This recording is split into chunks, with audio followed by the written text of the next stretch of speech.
skin is tender today. And I say that because if there is suffering anywhere in the world, we should all be in touch with it. And you just have to read the newspapers to see how our humanity is failing day after day after day. And whether it's compassion for physical disasters like the floods that are happening, or the travesty of justice like the generational sectarian violence that we're witnessing in many places, or whether it's an out-and-out warfare. We witness genocide. We're familiar with genocide. We're just waiting for the next Syrian genocide. So we had, I guess, torn down the Berlin Wall, which was emblematic to me of a wonderful breakthrough in the world. But my question is, where are the other Berlin Walls that we're building as we've torn that one down? I've lived to see apartheid destroyed in South Africa. I had a wonderful opportunity to work in South Africa with the Nelson Mandela Foundation, and many, many years ago to be on the ground in communities where people were making incredible strides that the whole world was watching. So I think where we focus our attention on building peace, there is no peace without understanding. You cannot legislate peace. And how do you get understanding if you can't legislate understanding? You earn it, you build it, you love it. So my whole approach to how we deal with this tender earth is that we work tenderly with our children, that we love them into being loving people. You can engender empathy in children and compassion very naturally if the child is brought up in a loving home, if the child's needs are unconditionally met. And I'm not talking about their wants. There's a very big difference between a child's needs and the child's wants. And in North American society, and I can't speak for Europe, but I have spent most of my life in North America, there is a frenzy to give children everything they want. And that's a very different story than their irreducible needs. So it's a very interesting world we live in. With the Roots of Empathy program, we know that we are able to develop empathy in children who didn't have it initially. And the thing is, initially, we come predisposed. We're wired to be empathic. And it is in that first attachment relationship of love that the baby is born feeling that they're just an extension of the mother's body. They don't actually understand that they're a separate human being. And if they receive that unconditional regard, if they feel that when there is a problem, their needs will be met, those babies love themselves. And in order to love others, to be empathic or compassionate to others, you must first love yourself. You must have self-compassion in order to have compassion for others. It's not selfishness. It's building the capacity to give, and you can't give what you don't have. So in society, it's very interesting to see how we have organized our policies to nurture people. Because if you look at the amount of money that's going into warfare in the United States of America, instead of childcare, you have to scratch your head and say, what is that about? Do we not understand that we build caring, peaceful, and civil societies when we nurture empathy in children who will solve all of the problems of society, instead of front-ending the system to ensure that the caliber of civility in society will be such that we will have empathic people who will have compassion not just for their own, but will be able to see everybody as their own. That's a very generous spirit. And you can't be generous if you feel you've been cheated. I was invited to speak who's a remarkable human being who founded the Ashoka Organization of Social Entrepreneurs, and we have Rob here in the audience. You can wave, Rob, who represents Ashoka in England. And Bill and I were asked to speak to the United Nations, the World Bank Foundation. Now, who would think that the World Bank would have a foundation? So after I got through the front door of the World Bank building and all the guard dogs and the sniffing and the x-rays and the emptying your handbag and all of that character search, we went to the basement of the World Bank. Of course, where do you put a foundation? In the basement. There were just 4 of us there. But on the one wall opposite us, they had floor-to-ceiling screens, and they had 4 different countries represented, and one of them was an AIDS orphanage in South Africa. They represented some of the most reprehensible situations that human beings are in this world. And the question we were given was, what should we do in the world? What decisions should we make about where to put our energies? Should we be looking at the natural disasters, the mudslides, the earthquakes, the droughts, famines? Should we be looking at the incredible child slavery or child war situations? Should we be looking at the issues of microfinancing as a way to solve the economy? Anyhow, they laid out 4 different scenarios. Or should we be building empathic civilizations? Now, this was before Jeremy Rifkin wrote his book on empathic civilizations. And guess what? The consensus was, if we built empathic civilizations, people would take care of all of the above. There would be a natural inclination to the I and thou, the Martin Buber understanding of our shared humanity. So what Roots of Empathy is trying to do in 10 countries and moving is to build that empathic society. And it's very interesting, I listened yesterday so carefully to the presentations, and science has no idea what society is doing. Society has no idea what science is doing. It's forms like this where we hear about brilliant things that are going on, but under a very small microscope. To hear about the wonderful things going on in Israel that I never heard of, that I would have loved to shine a light on. And Israel to say there were no programs, we have to create something. Well, we've done this quietly for 17 years, and it's an exact answer to what they were working on. So there is a huge divide between research and practice and policy. It's very rare that research informs policy and policy informs program. Very rare. The 3 groups tend not to get together, and I think events like this that bring people from all different backgrounds together are invaluable. So I guess association amplifies empathy. Just being together, whether it's professionally as we are or in life. And it's no accident that empathy is greater with your in-group. And it was wonderful research to look at empathic capacities for people in your in-group, and whether you consider that your fellow country people or your religion or your ethnic group within a country, whatever your affiliation might be, there is greater compassion or empathy for those within your inner circle.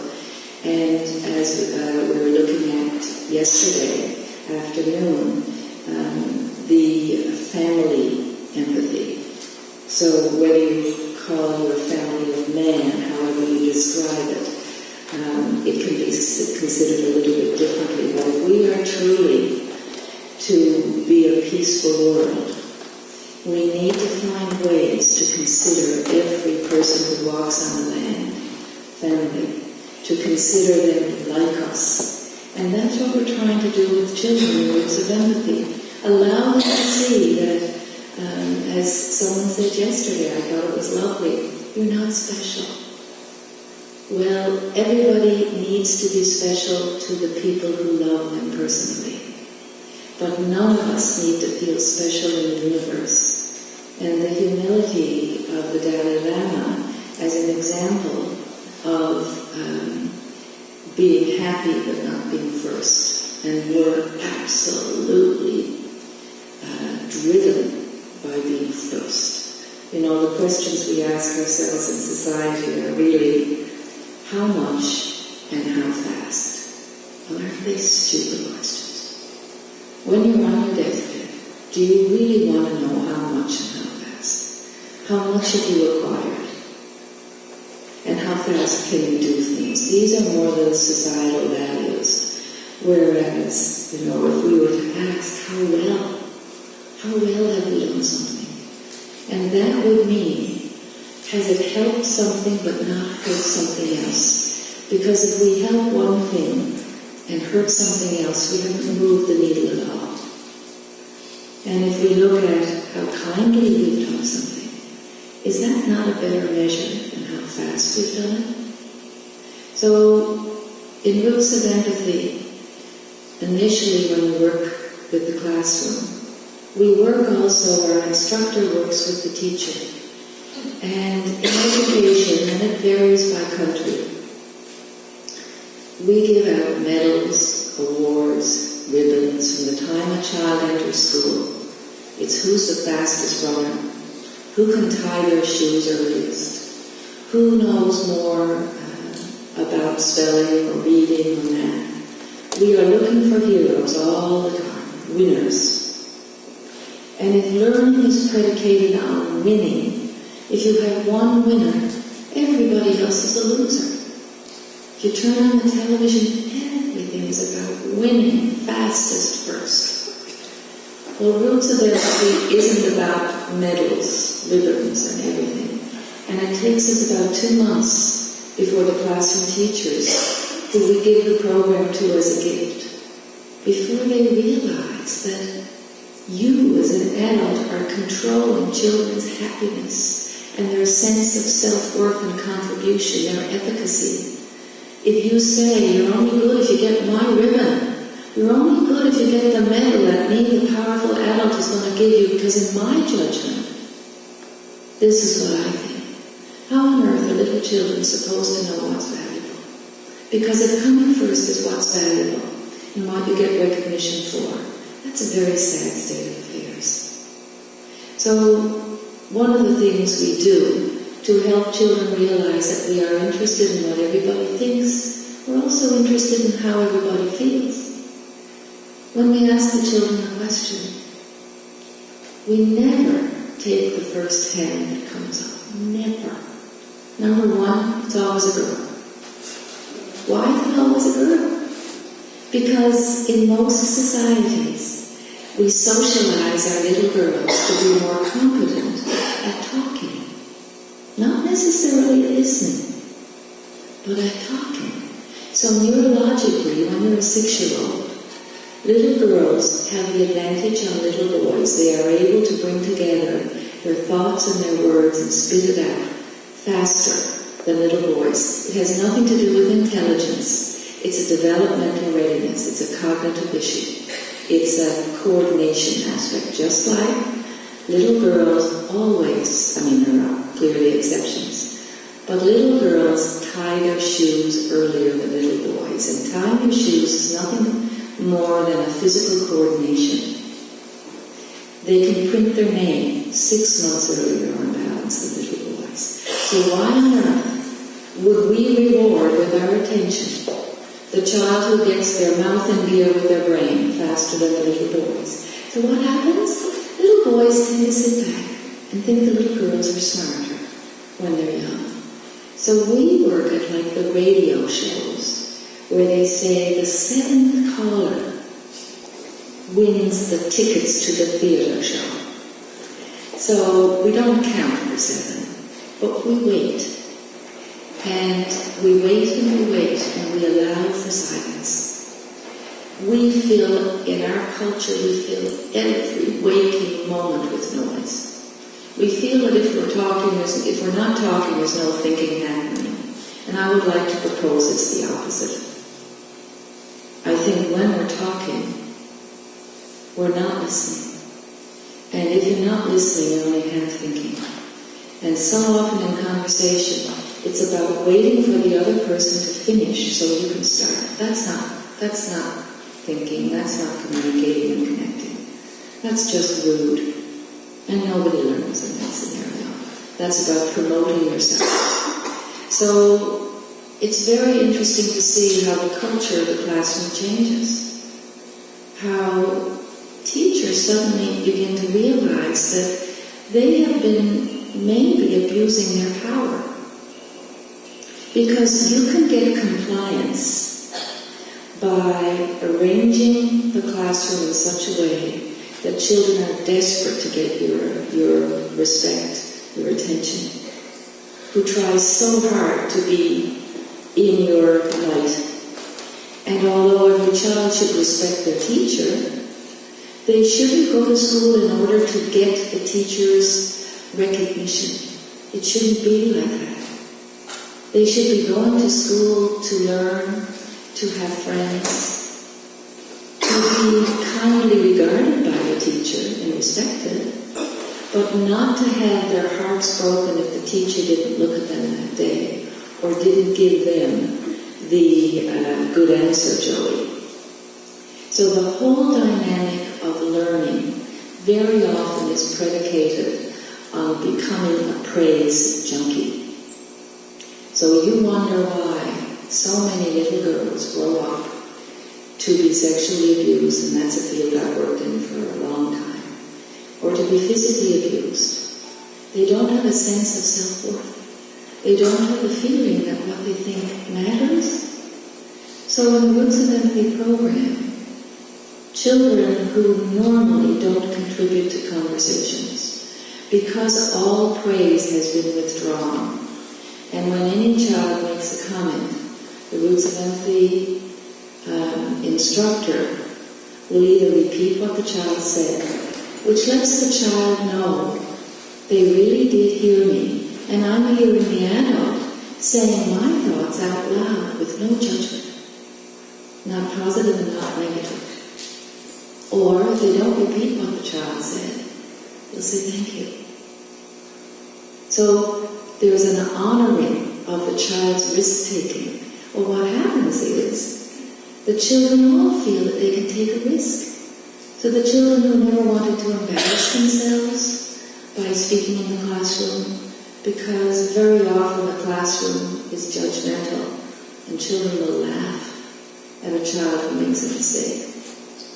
In the little video that Rob just showed me of one of the TV clips last night, I missed them both.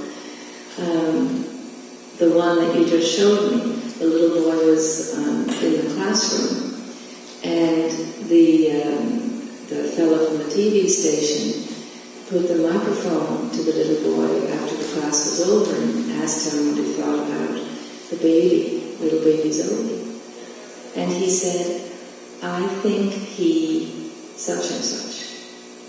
And immediately, all the children had a little giggle. And they were giggling because the baby's a girl. And this little boy, who was very articulate, said the baby's a boy.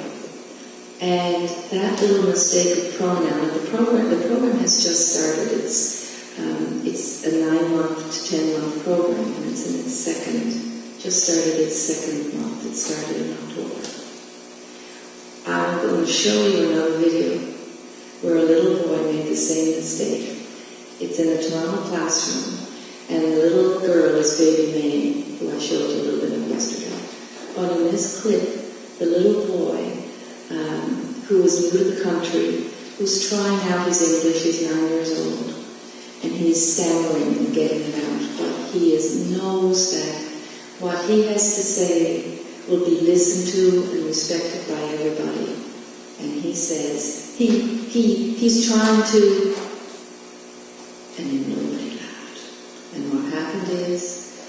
Roots of Empathy instructor, said, yes, she's trying to, which was respectful, which let all the other children know that yes, he did make a mistake, which was fine, and we know she's a girl. Nobody laughed. Well, can you imagine how that frees a child up to learn? When you feel that whatever you say, it's not about 2 and 2 is 4, because the poor teacher is responsible for that. It's about what do we think here? And hearing other children say what they think means that no man is an island. Because so many children go through their schooling not realizing how other people feel. So if you're worried about reading out loud in case you make a mistake, or if you're worried, will your mommy be home when you get home from school and will you be able to get in? Or if you're worried about, is daddy going to hurt mommy tonight?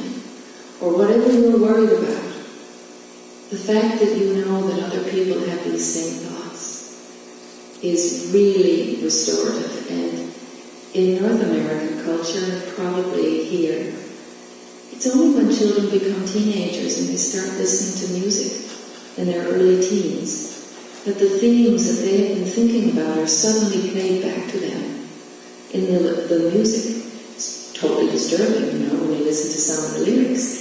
But for many children, that is their first, if you like, poetry or religion, that they have a chance to identify with lyrics that mean something to them, that sing of their experience. And that's why they become almost addicted to the experience of listening to the music. So I'd like to try, thank you Steve, the first video, and it's called 18 Questions for You. I'll confess to you, that's okay, Dorothy. I'll confess to you, we had a little challenge this morning. It's called the Challenge of the Embedded Video, which didn't embed Mac to whatever. So we are improvising, and I'd also like to say that after this little video, rather than saving up all of your questions to the end, I would like to be able to ask questions as we go. Okay, thank you. Let's see what she can do. Do you want to play with this? What does that sound like? What's the sound? Yesterday, I want this toy. So she's saying she wants this toy, but the sound she's making. Let's put this on here. Let's see what happens.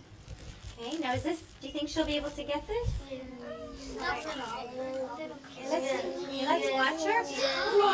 She was Now what's she going to do?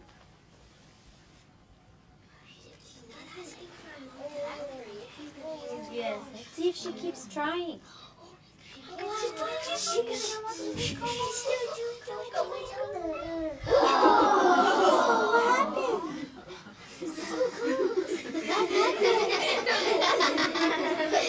What happened?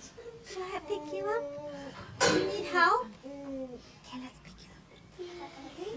Did she get upset when she tipped over? No. No, so is she easily frustrated? No. No, she's not. Let's try and put her back. Hannah, can you put her back a little bit closer again. Whoops. I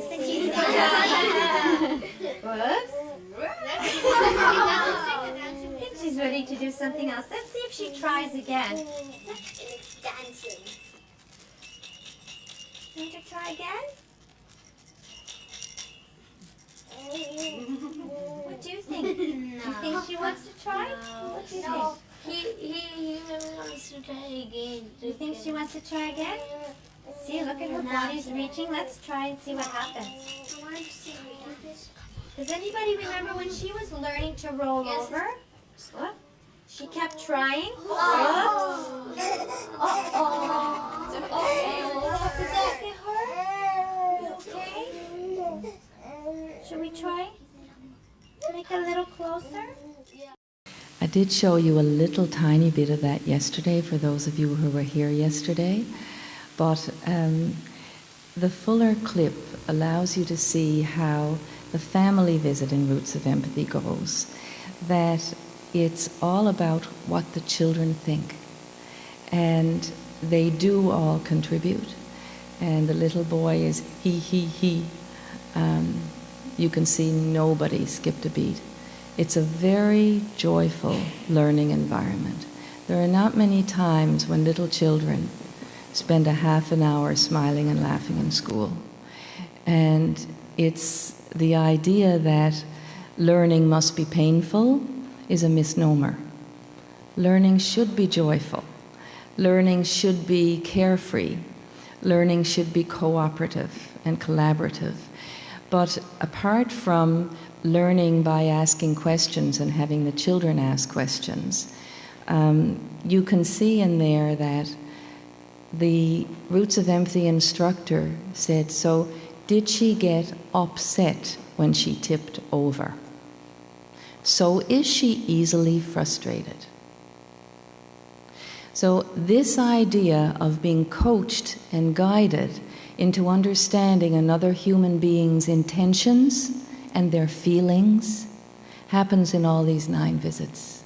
But before the 9 visits, there's a class the week before. And in that class the week before where there's no baby, there's a lot of discussion. There are 9 different themes. And the discussion is, I wonder what? So with the class that we saw yesterday, it was about crying. The whole theme was about crying. So the children had discussed the week before, I wonder what makes our little baby Zoe cry. And they made lists of what they thought, the reasons why a baby might cry. And I can tell you, crying is what gets babies killed. The number of babies who have been shaken to death, shaken to blindness, paralysis, learning disabilities that I've worked with is legion, because parents don't know that they get so frustrated and upset that their baby won't stop crying, that there's sometimes a tendency to shake them, and their little brains are so beaten up by the skull that there's very often bleeds that are really serious. So every child had learned that it's never okay to shake a baby, that we do get angry, but we have to have strategies for what we do when a baby cries, because it's disturbing and frustrating. So not to judge anybody. So the children, and these children were 8 years old, the children were discussing, when a baby cries, I wonder how the mother feels. So then the mother came, and I was there for that visit. And the children had saved up their questions to ask the mother. They said, what makes baby Zoe cry? So the mother explained she always cries if she's hungry. But then the other reasons, that she's afraid of the noise of newspapers, that she's afraid of the Hoover. So they learned that babies don't just cry for physical reasons. They cry because they're frightened. They cry because they're lonely. You know, you put a baby to bed upstairs, even you put a toddler to bed upstairs, and they think you're downstairs partying. So there is a loneliness. It's natural for babies to want to be with people all the time, and they don't have an understanding of time frame, so that if mommy goes to the other room, the baby doesn't have the capacity to understand that she will be coming back, so the baby may cry. And part of growing up is putting all of that in context. So the children discover that there are emotional reasons why a baby cries, and that a crying baby is not a bad baby, it's a baby with a problem. So that one lesson of 30 minutes, I promise you, will save lives. So when the mother came and the children asked, you know, what makes little baby Zoe cry? Then they asked her, what do you do when she cries? And here's the neuroscience story, and here's a story of emotional regulation.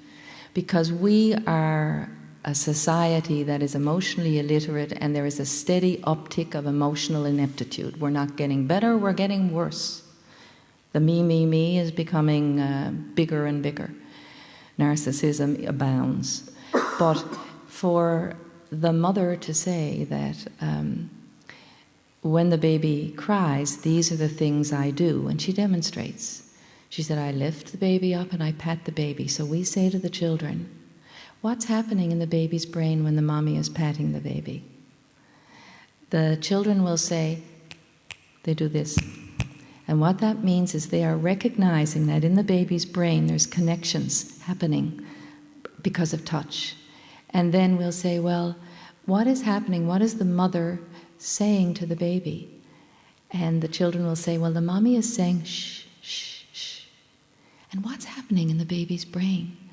And they'll say the hearing part of the brain is making connections. And the same thing with all of the senses. They don't know about proprioception, where movement and warmth also impact the brain. And basically what's happening from a neurological perspective is that it's the multiple firing and wiring of neurons that is building core capacity to down-regulate. Because when a baby is upset and crying, their cortisol level is up here. Babies who are not calmed and reassured on a regular basis have a higher resting level of cortisol, which is injurious to the brain. So you want to know why a 10-year-old suddenly, if someone steps on her toe, who has a high cortisol level, that child will reach out with a punch maybe. If you want to know what happens when a 15-year-old is bumped into on the street, drops his books and is embarrassed, takes out a knife.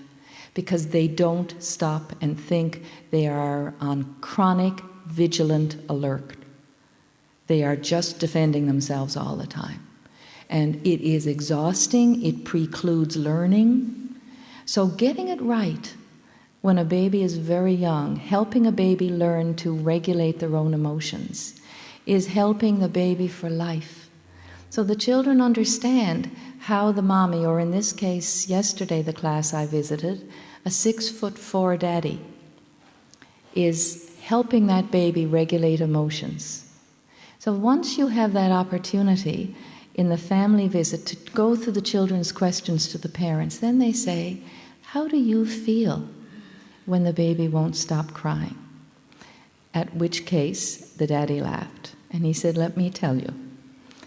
And he said, when the baby won't stop crying, I always give the baby back to her mommy.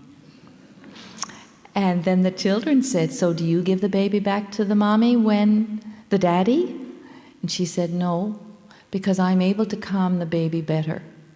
And another child said, but how do you feel? And she said, sometimes I cry with the baby. Now, you know, she stopped them in their tracks. An adult crying with the baby? How many of you have ever cried with your baby? Let me see. You see, there's men there too. We feel so desperate when you can't. I mean, it's desperate that you feel empathy for your baby, that you can't help them stop crying, but you also feel empathy for yourself. When is this child going to stop? I haven't slept for weeks. You get desperate.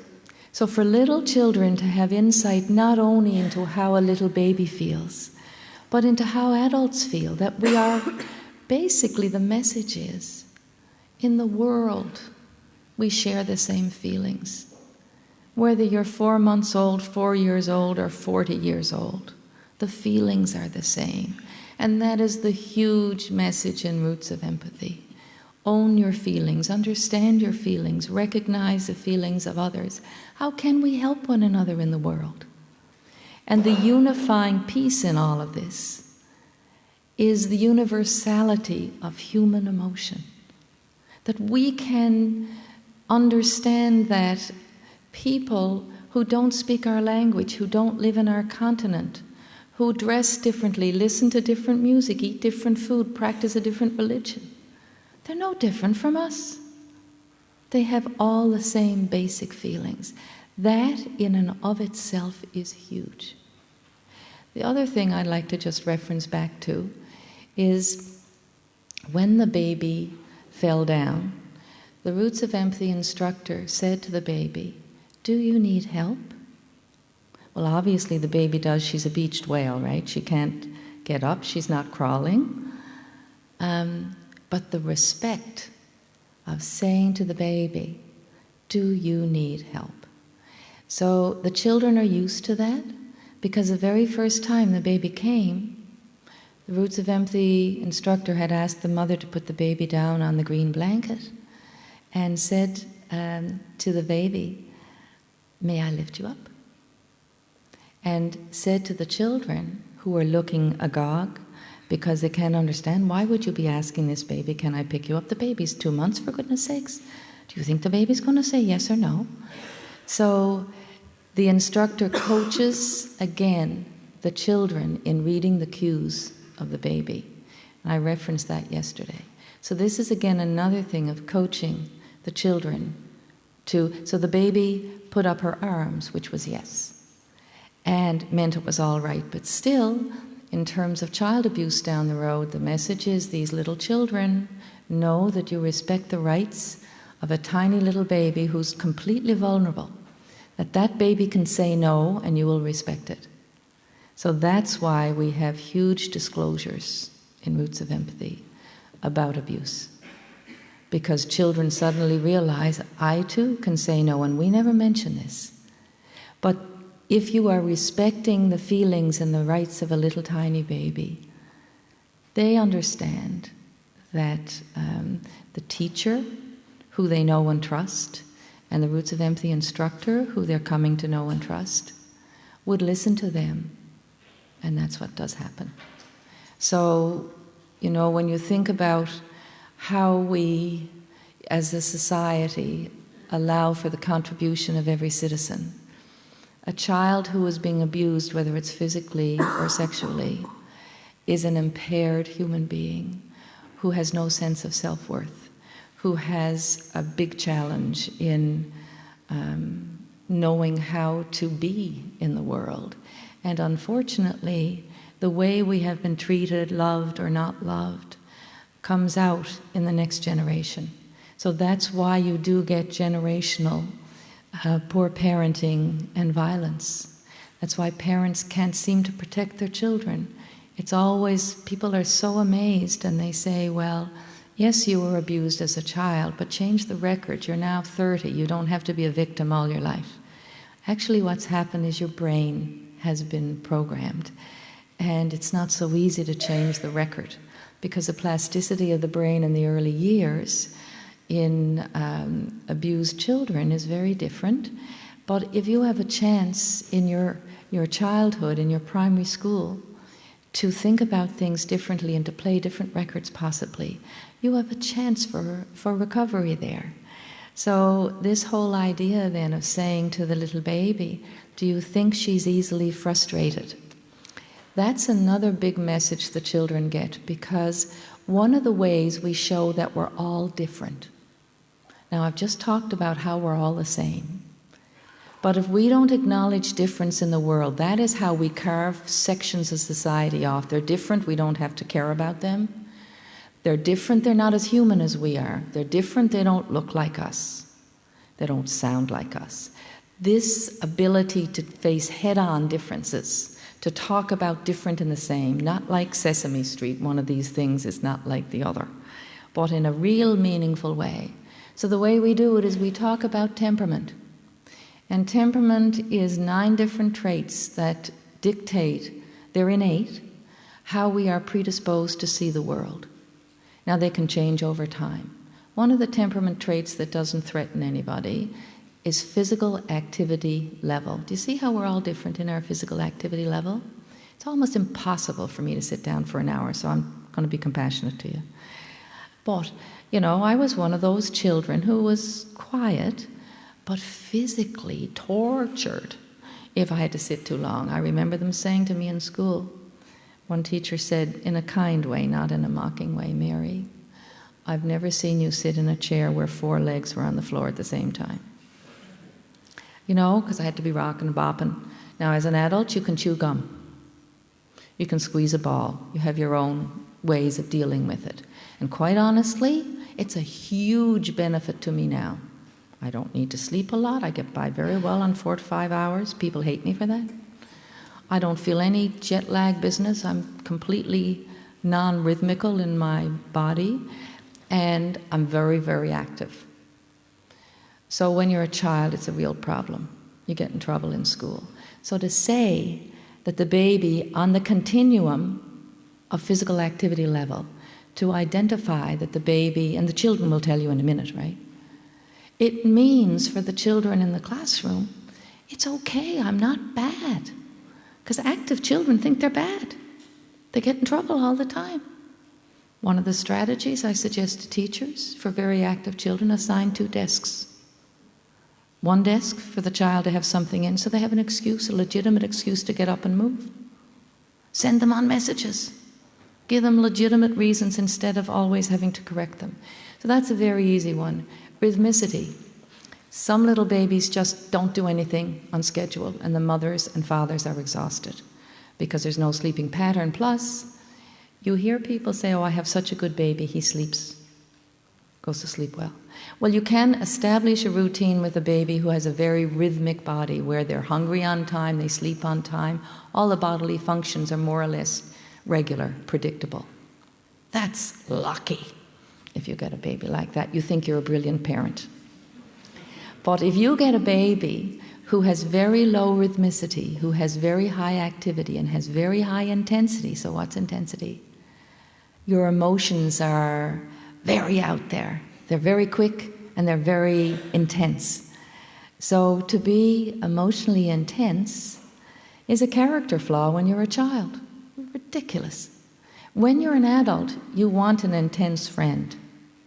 You want the friend to be very emotionally reactive when you tell them something desperate has happened to you. I've just bumped into a car, it was my fault. The friend will be with you in the intensity of the moment. You go to a film, the friend will cry copiously, will laugh hysterically. The friend is bigger than life, lots of fun. In school, they have regular meltdowns when there's a disappointment. So you say no outside recess today, the child might weep. You say the field trip is off, the disappointment is too much for the child to bear. The frustration level, that's another thing. When children have a very low frustration level, they have meltdowns. So you combine high activity, low rhythmicity, high frustration level, all of these things. Some children are in for trouble. And the beautiful thing that happens, you see this through the baby, and then the children start talking about themselves. The lovely thing that happens, children start helping one another. I witnessed in one class in the east coast of Canada, there was a little boy who had a diagnosed activity problem, ADHD, so much so that he was removed for the great deal of the day so that he could be focusing on lessons. So he came barreling into the classroom because they always brought him in for Roots of Empathy. And one of his friends went over to the door, these children were 10 years old, and he put his arm around this little boy and he said, "Billy boy, I can see you're cruising for a bruising." He was trying to prevent him from getting into trouble. He could read the cues. So reading the cues of the baby and reading the cues of one another means that in life we can read the cues of our friends. We can understand one another more. So all of these understandings, the temperament traits, allow us to see how we're different. Not good, not bad, different. And how we're the same, and how we can help one another. So when children have this sense of knowing themselves and feeling that they know one another, they make better friendships. One of the research measures that they've used in Roots of Empathy was they asked children at the beginning of the year, they give them a class list, and they say, we want you to imagine how many people you think can be your friend over the year. Just circle them. And they're told that this is private. They do this after recess and before lunch because they don't want the children talking about it. And they say it's confidential. Just say, how many people do you think will be your friend this year, and circle them. And they do this with the Roots of Empathy children, but they do it with the comparison class. And it's usually about a third of the class with all of the children. And then they do it again at the end of the year.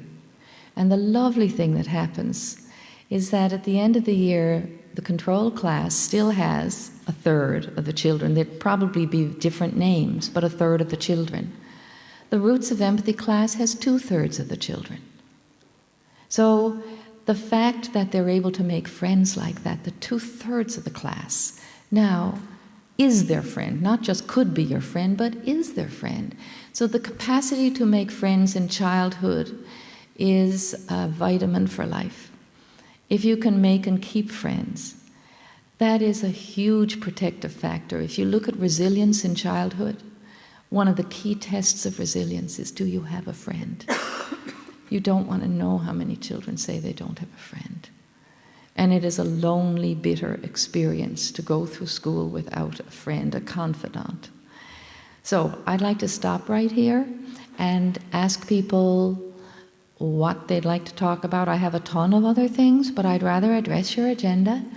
You can probably just shout out. It's not too full. If there's something... Yes, hi. That's you. Hi, my name's Paul from Action for Happiness. I work with Richard Layard, who spoke yesterday, trying to set up a scheme equivalent to the Action for Happiness movement, but for schools. And I'm really interested in how you talk about connecting the research and practice, because I think that's the space in which we work. I've been really interested in something you said earlier about this kind of winning society, that we reward the first and we give out prizes at schools. I completely agree with you. But I've been thinking about this year, because we've had the Olympics in London. There have been a ton of programs in schools around the Olympics and trying to inspire physical activity and all sorts of things. But the focus on role models, on winners as role models, I think has got a slightly worrying edge to me, because I don't know if we focus on how you pursue those goals. So the people that we see winning in the Olympics, have they pursued their goals in a caring and compassionate and humble way, or in a different way? And I wondered how you would advocate talking to children about those winners that we see, you know, on the TV screen and things, because some of them surely are good role models. It's just how we identify the ones that we would like to hold up as role models. Have you got any advice on how we do that? I don't know, I don't give advice, but I'll share my thinking. Yeah, the Olympics, I guess, is a very special example of winners. But I always use the discipline of the participants in the Olympics. That to me is the role model. That you practice and you practice and you practice. So in discussing the winners of the Olympic, they are heroic in their dedication and discipline to their craft, whatever their sport is. So that, to me, they are personally admirable. Not in their winning, but in the process rather than the product. Because life is a process, not a product. And if we pay attention to what we care about, we can all be Olympians, but not necessarily gold winners, participants. Because, you know, realistically in life, we fail more than we succeed. And if we don't enjoy the run rather than the finish line. So I think the Olympics are great fun, and I get swept up in the whole thing too. But competitive sport to me is painful in the way we use it with little children, where they feel winning is everything. And you can see a bunch of 8-year-olds weeping after a soccer game because they didn't win. That to me is unconscionable. That we should enjoy our bodies and enjoy group participation in a game and a sport, something that's healthy and collaborative, rather than torturing ourselves because we didn't win. It shouldn't be about winning. So I'm not saying we should do away with competition in the world. It is out there. But if our happiness depends on winning, we're in a bad situation. Thank you for your question. Yeah. Yeah. It definitely feels like a plant that I'm asking some kind of a question after getting a shout out. I promise it's not. I guess horribly inappropriately, I was keen to ask about how much and how fast. And so asking about the kind of sustainability and scalability of Roots of Empathy, and how do you embed, I guess, within the DNA of a school, after you've gone, these kind of values, so that a program like this has long-lasting change on the young people? And then how have you scaled Roots of Empathy? Okay, well, that's a complicated question. I'm glad I had my coffee. The process has been, I started in Canada, in Toronto, in the schools where I had been working with violence. And after the program had scaled to that city, I had many, many invitations to other places, and I have to say, we don't market or advertise. So it's my fault if people don't know about us. My thesis is, people will find you when they're ready. So philosophically, I decided that I would be in every province of Canada before I would accept the invitations to other places. In Canada, we have toxic shame with the way we have treated our Indigenous peoples. It's scandalous.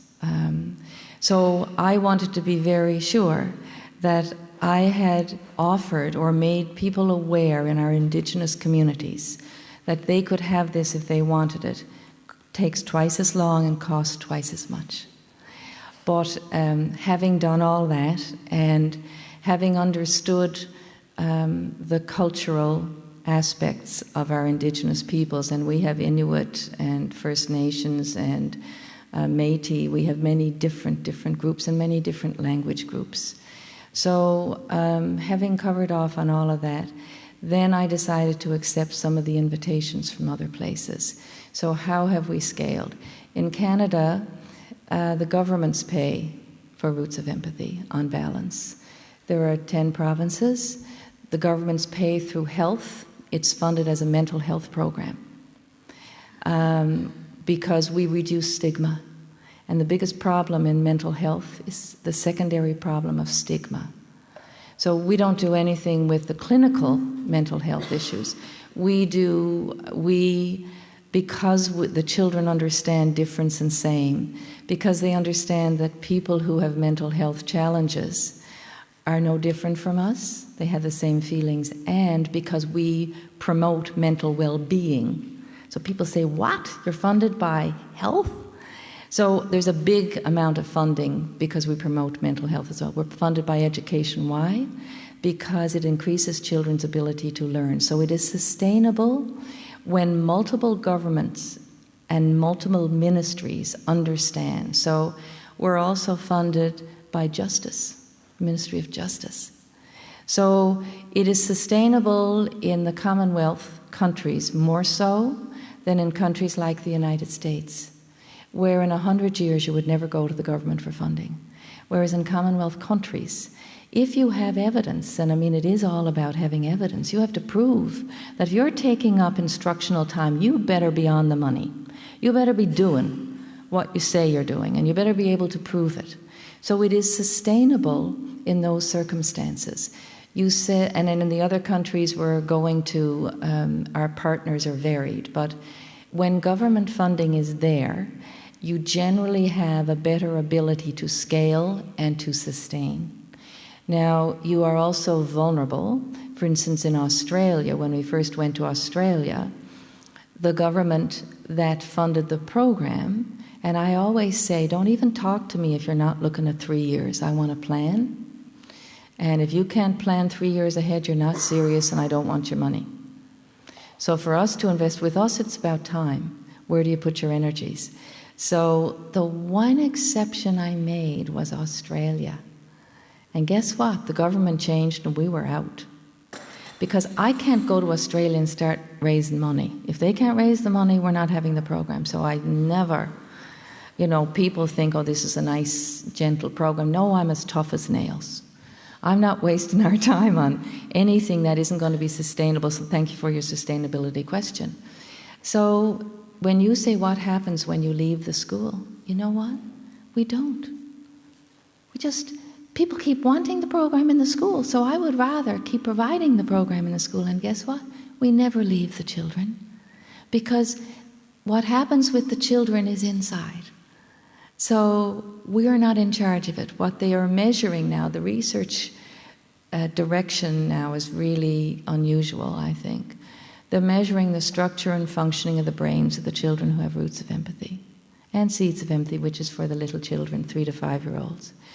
And if the evidence shows that the children's brains are changed, just like I was saying earlier, children who are abused in childhood, their brains are changed, and it's difficult to rewire. But if in your primary school life you have the chance to wire up to be a loving, empathic person, to understand different things, that doesn't change. It gives you an inner resilience to approach things differently. We can leave the adults.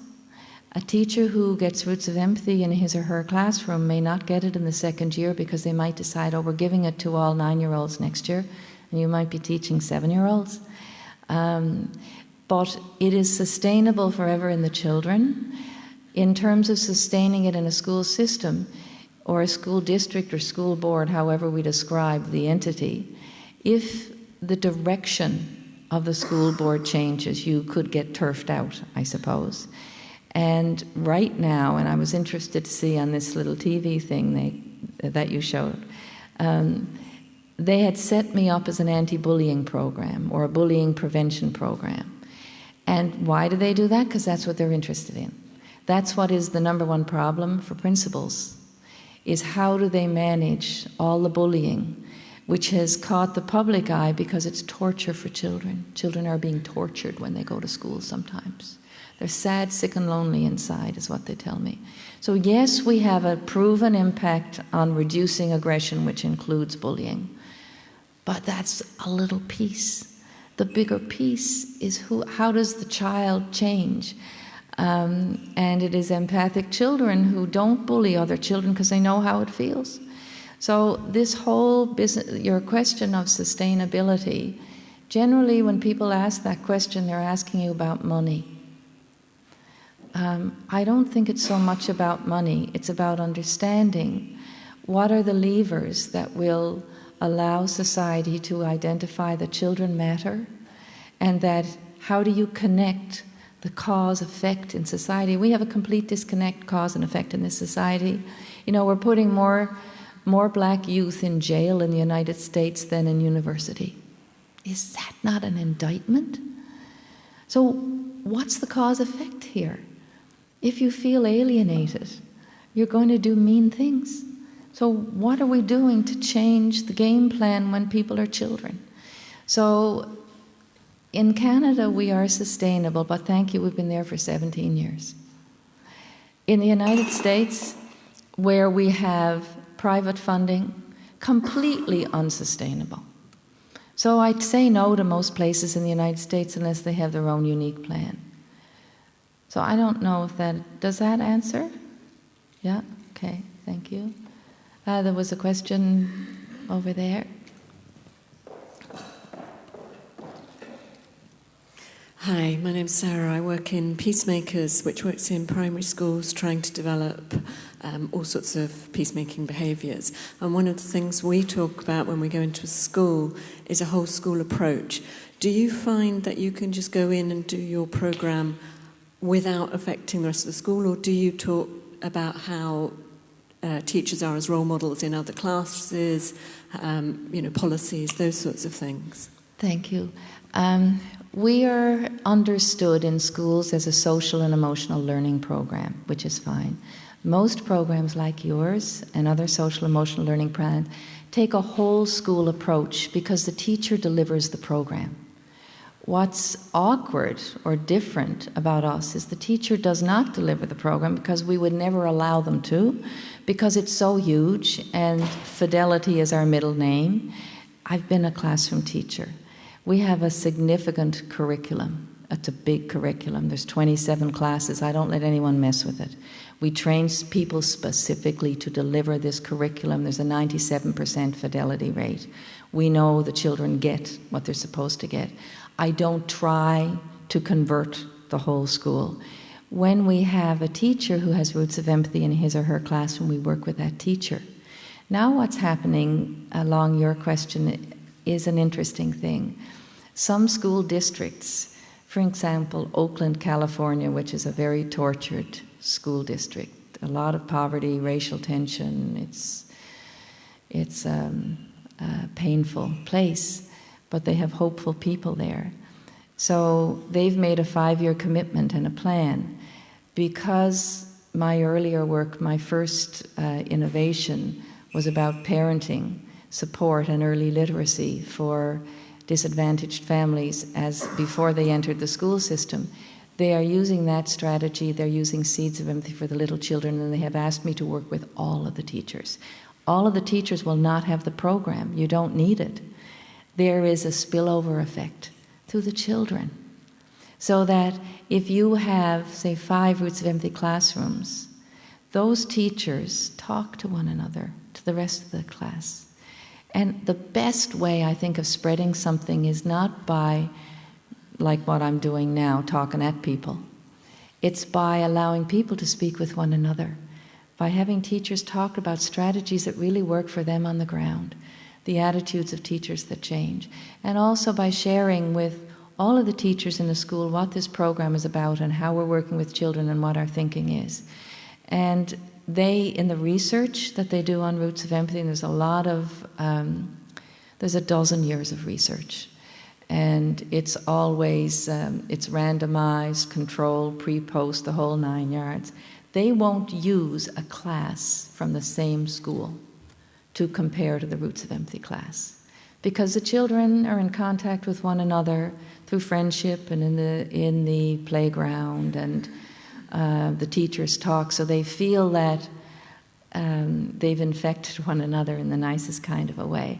So they have to match socioeconomic, language, everything else, and get another school. So there are many wonderful programs that are whole school, and when you layer Roots of Empathy on top of it, it goes small and deep and complements. It doesn't compete. In fact, it's never about one program anyway. We're just one thing, and we only do one thing. So we don't do it in high school, and I think it's there needs to be a spirit of cooperation between programs like yours and all of the other programs that happen, so that you help one another out and complement, because there's a lot of children out there and a lot of need. Thank you. There was another question. Yes? Yeah, I'm a primary school teacher actually, and I work in a North London school, and I see all the things that you've been talking about, and the school is very, very target driven. It's all about curriculum levels. That's really what, that's the main drive, and I just wonder. To change the culture of the school, I would have to persuade the head, I would have to persuade the staff that it was a worthwhile thing to do. Do you have some kind of workshop that comes in and talks to, gives a presentation like this that we could access? Yes. Yeah. There's always a champion, and the champion is never the anointed head. It's somebody who gets it. And yes, we do have that kind of thing. Yeah. As a teacher, the teacher's impact is indelible. And yes, I'm a former teacher. We do have to have standards, and we do have to make sure the curriculum is the best curriculum we can get. But I can tell you, without a kind teacher, no child is learning. So we undervalue the personhood of the teacher.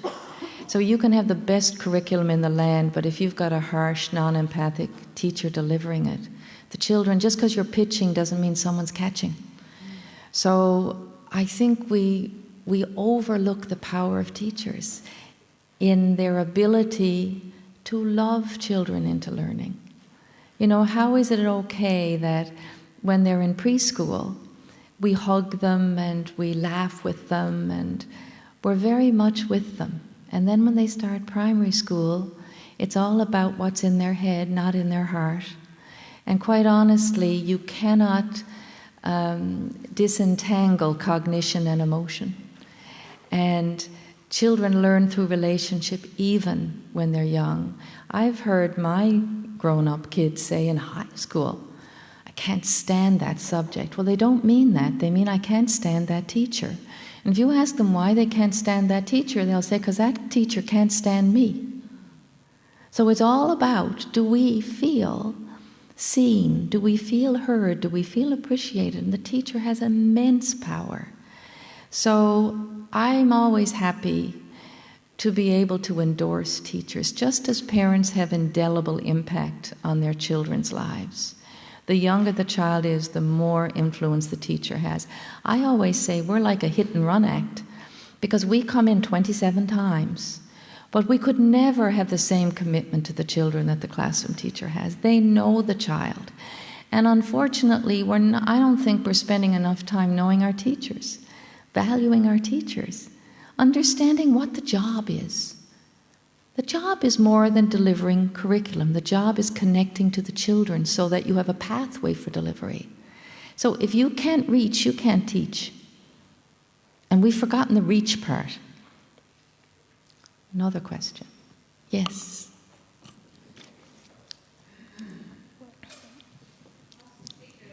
Okay.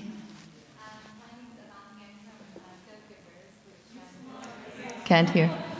You can't hear me. Okay, now can you hear me? Yes. Okay.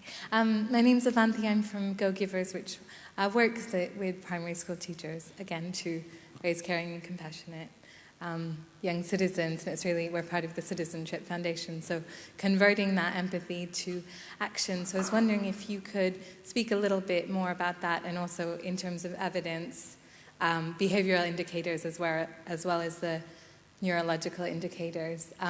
So how do you feel like children have a place to put their empathy once it's generated or cultivated, and to act on it? Yes, thank you. We have a dozen years of behavioral evidence, and the behavioral evidence, it's easy to talk about how aggression is reduced. But what do you mean when you say social and emotional competence increases? How do you see that? Where is the behavioral evidence? So they look at cooperation, sharing, kindness. And many, many researchers, and I have somewhere up here some research summaries and can point you to how you can find out more about that.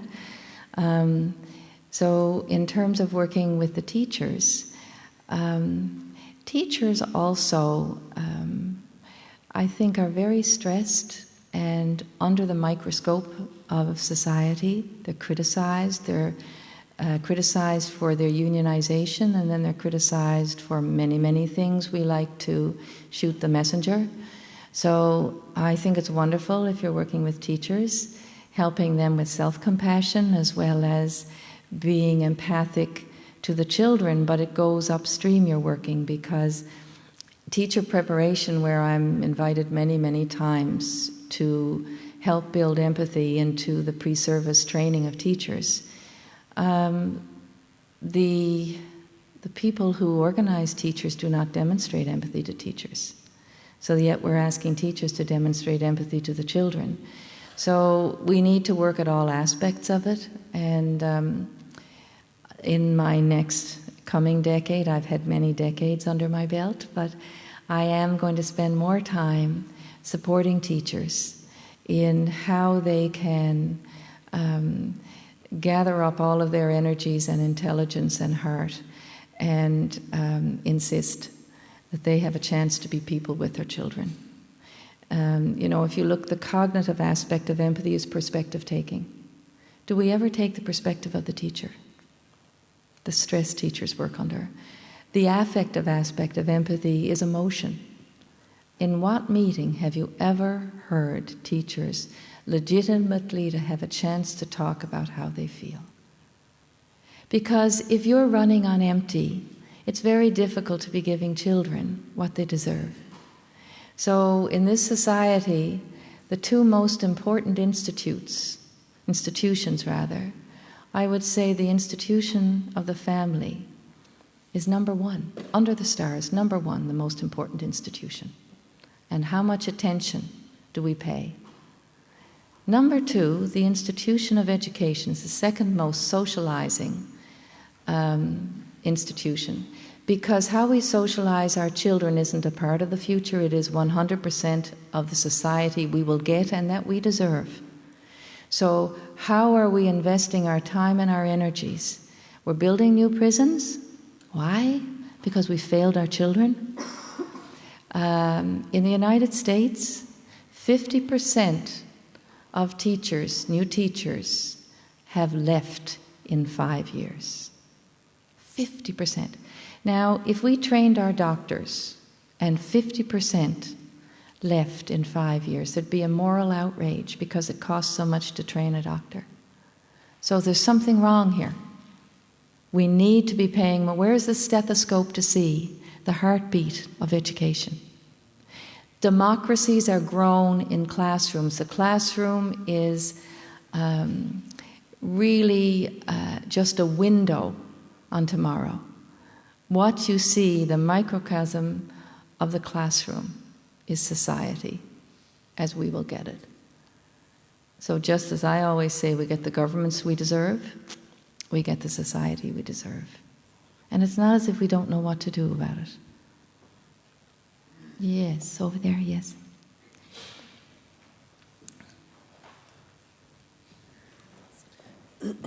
Hi, my name is Sheridan and I'm a director of fostering.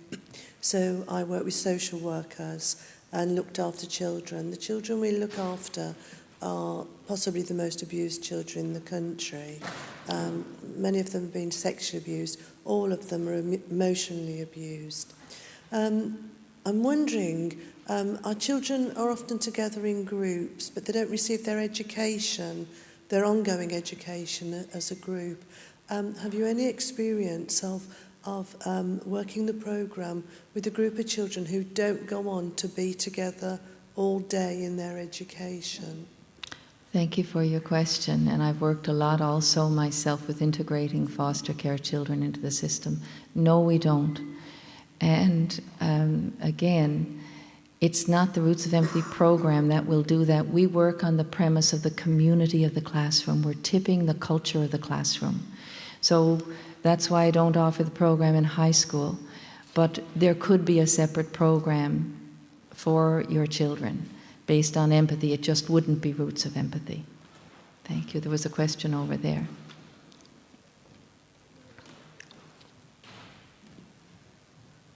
Thank you. I was interested to hear you talking about the teachers, and which implies teaching empathy to adults, if you like. And as somebody who went through many years of boarding school and had my empathy surgically removed at an early age, I now went on a bit of a quest to re-find it and now teach empathy to adult mediators. And so I'd be interested in perhaps your take on the adult world of teaching empathy to adults. Maybe it's branches of empathy, seeing as how you've got roots and seeds. Mm-hmm. Maybe it's the branches. Well, I'm glad you're doing that. And the surgical removal, we have a societal removal also. And I think, people say it's too late to teach empathy to adults, and I don't think it's ever too late. And I'll share a story with you that your question reminded me of. This is a child in the foster care who lived in a group home, so he did come to school with a classroom of children, but kept getting moved. And this child was 14, which is older than the children we teach. So he was about to get booted out of foster care because he had maxed out with age. So moved into a group home. And I tell you this because I think Roots of Empathy is a pedagogy of hope. This young boy, when he came to a Roots of Empathy class, the reason he was 2 years older from the other children was that he had failed 2 years of his schooling, because every time you move, he got kicked out of one family and put in another family. You educators will tell you, you lose 6 months of educational attainment. So he was so happy to be in this class. And he had no babies in his life or family.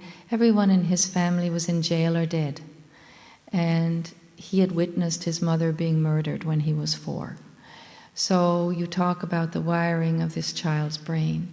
So the one day, it was a family visit, not the pre or the post, and the mother was talking about the baby's temperament, that her baby was very independent and didn't like to cuddle in, and she always wanted a cuddle baby. And when she put the baby in the snuggly, the baby would never cuddle, would always want to look out, and she found that disappointing, so she was sharing her feelings. And then the bell went, and the mother said to the students, would anybody like to put the baby in the snuggly? So this boy, who had really tried to make himself look very tough, this is the late 90s, he'd shaved his head. He had a ponytail at the top, looked totally ridiculous, and a tattoo at the back of his head where he'd shaved his head. And he was a full head above the other children. So the mother gave the boy the snuggly, and he put it on, and this was before we had Velcro. There was a lot of tying up to do.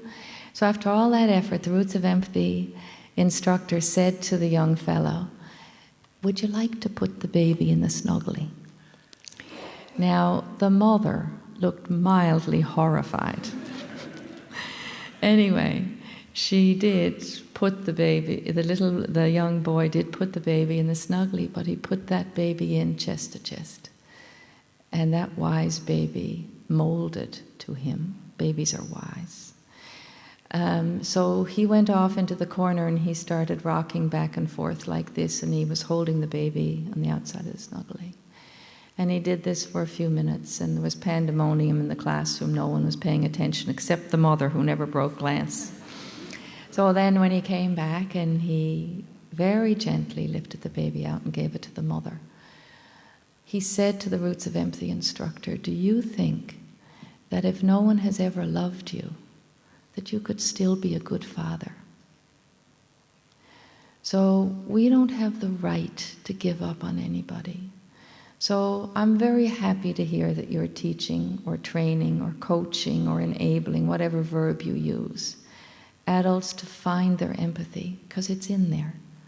And where you say it was surgically removed, we have ways of getting it back. It's part of being human. So it's harder maybe, but all those people who suffer from loneliness or who are in jail, I think they need someone to love them back to being empathic. Another question. 5 minutes left, thank you. Where's the clicker thing? Is this the clicker? I have nothing to point to if I can't click. Yeah, I was just going to go through a few of them. Okay, keep going. Well, so this is it. This is going to be tricky. Can I take that off? I can put this up there. Okay, that's easier.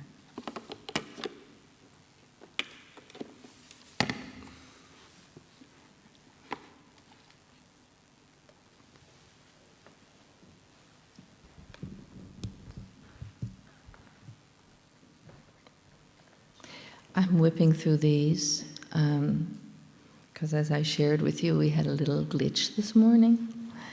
This is basically what the definition of Roots of Empathy is.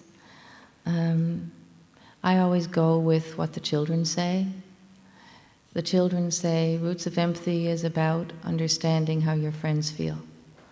Roots of Empathy is about figuring out a baby so you can figure out yourself. I think that makes a lot more sense than my fancy definition, but I have to be able to speak to adults so they can get it. This is one of our Roots of Empathy, fathers.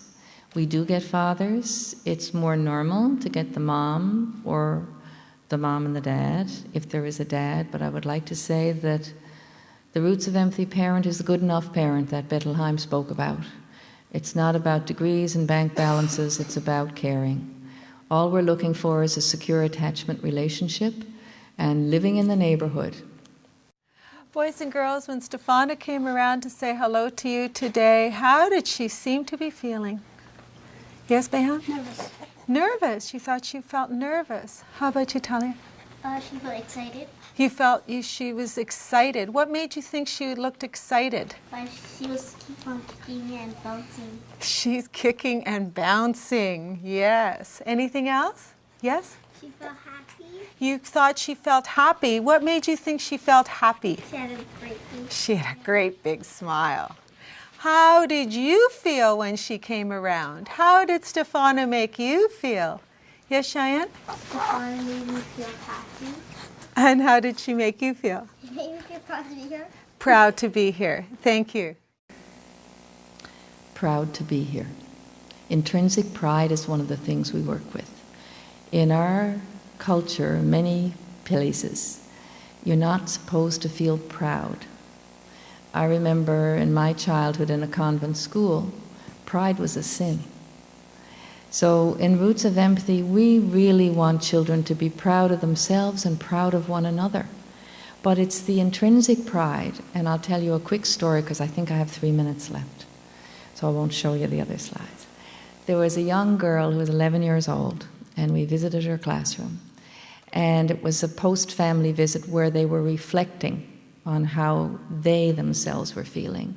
And the exercise was to share a time with one of your classmates when you felt proud of yourself. And it's not the Olympic proud, right? It's not the medal and the noises and all that. So this one girl, she couldn't think of anything at all. And her friend was trying to help her think of something she felt proud about. And usually feeling proud is something that no one else would know you did. It could be an inner struggle, something you do quietly, not with noise. We do so much with noise. Anyhow, I said, before I leave, I'm going to pop back and see if you thought of what you feel proud of. And so I came back and she said, yes, miss, I thought of something. And I said, what was it? She said, I'm proud that I never told my mom that my braces hurt. So I said, can you tell me a little bit more about that, having no idea what she was talking about. So she said, yes. My mom took a second job in the nighttime as a cashier at the supermarket to pay for my braces.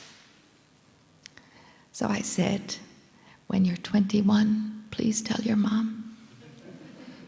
So she had no idea, of course, what I meant. But the capacity in children to care for others is profound, and we miss it. Thank you.